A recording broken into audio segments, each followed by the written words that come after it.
ओम नमो नारायणाय। तो भक्तजनों, अभी हम श्रीमद् भगवत गीता जी के 15वें अध्याय को सुनेंगे। जैसे कि गोस्वामी तुलसीदास जी महाराज जी ने कहा है कि यह देव दुर्लभ मनुष्य जन्म बहुत ही सुदुर्लभ है और बहुत ही भाग्य से और भगवान की कृपा से में और प्राप्त होता है। तो इसलिए इस देव दुर्लभ मनुष्य जन्म के अमूल्य समय का सदुपयोग करते हुए अभी हम श्रीमद् भगवत गीता जी के 15वें अध्याय को सुनते हैं। अथ पंचदशोध्याय। श्री भगवान बोले, आदि पुरुष परमेश्वर रूप मूल वाले और ब्रह्मा रूप मुख्य शाखा वाले जिस संसार रूप पीपल के वृक्ष को अविनाशी कहते हैं तथा वेद जिसके पत्ते कहे गए हैं, उस संसार रूप वृक्ष को जो पुरुष मूल सहित तत्व से जानता है, वह वेद के तात्पर्यों को जानने वाला है।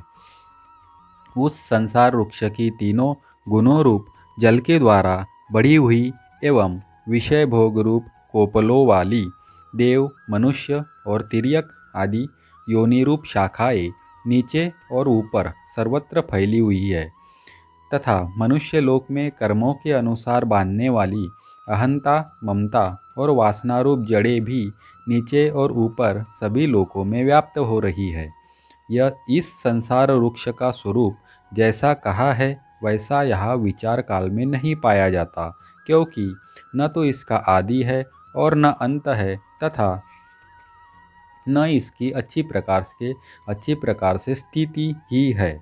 इसलिए इस अहंता, ममता और वासना रूप अति दृढ़ मूलों वाले संसार रूप पीपल के वृक्ष को दृढ़ वैराग्य रूप शस्त्र द्वारा काट कर उसके पश्चात उस परम पदरूप परमेश्वर को भली भांति खोजना चाहिए, जिसमें गए हुए पुरुष फिर लौटकर संसार में नहीं आते और जिस परमेश्वर से इस पुरातन संसार वृक्ष की प्रवृत्ति विस्तार को प्राप्त हुई है, उसी आदि पुरुष नारायण के मैं शरण हूँ।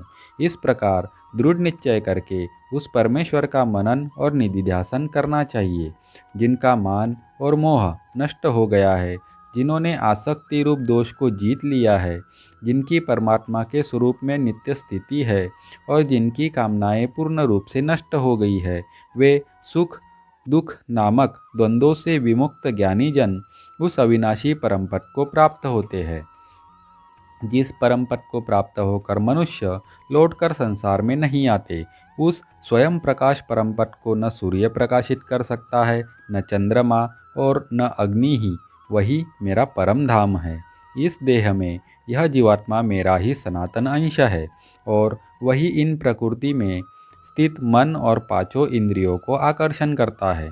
वायु गंध के स्थान से गंध को जैसे ग्रहण करके ले जाता है, वैसे ही देहादि का स्वामी जीवात्मा भी जिस शरीर का त्याग करता है, उससे इन मन सहित इंद्रियों को ग्रहण करके फिर जिस शरीर को प्राप्त होता है उसमें जाता है।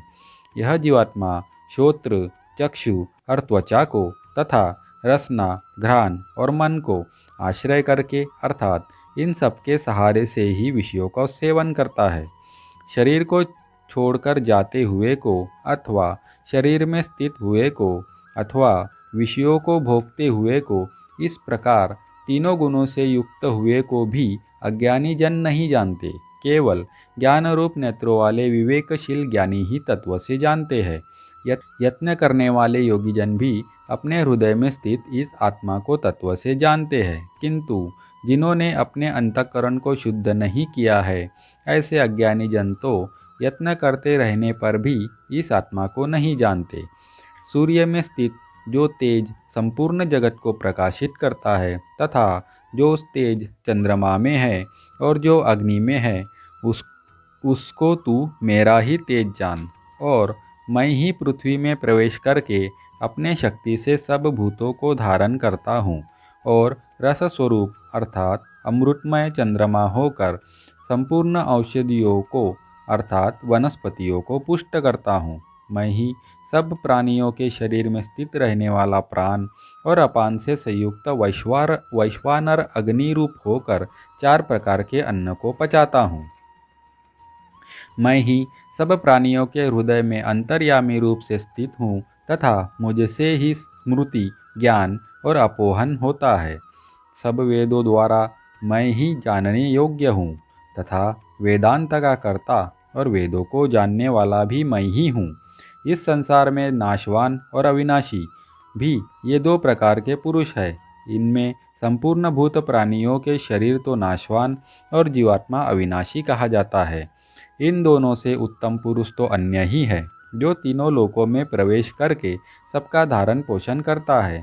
एवं अविनाशी परमेश्वर और परमात्मा इस प्रकार कहा गया है, क्योंकि मैं नाशवान जड़वर्ग क्षेत्र से तो सर्वथा अतीत हूँ और अविनाशी जीवात्मा से भी उत्तम हूँ। इसलिए लोक में और वेद में भी पुरुषोत्तम नाम से प्रसिद्ध हूँ। भारत, जो ज्ञानी मुझ पुरुष जो ज्ञानी पुरुष मुझको इस प्रकार तत्व से पुरुषोत्तम जानता है, वह सर्वज्ञ पुरुष सब प्रकार से निरंतर मुझ वासुदेव परमेश्वर को ही भजता है। हे निष्पाप अर्जुन, इस प्रकार यह अति रहस्य युक्त गोपनीय शास्त्र मेरे द्वारा कहा गया है। इसको तत्व से जानकर मनुष्य ज्ञानवान और कृतार्थ हो जाता है। यहाँ पर हमारा श्रीमद् भगवद गीता जी का 15वां अध्याय समाप्त होता है। ओम श्री परमात्मने नमः।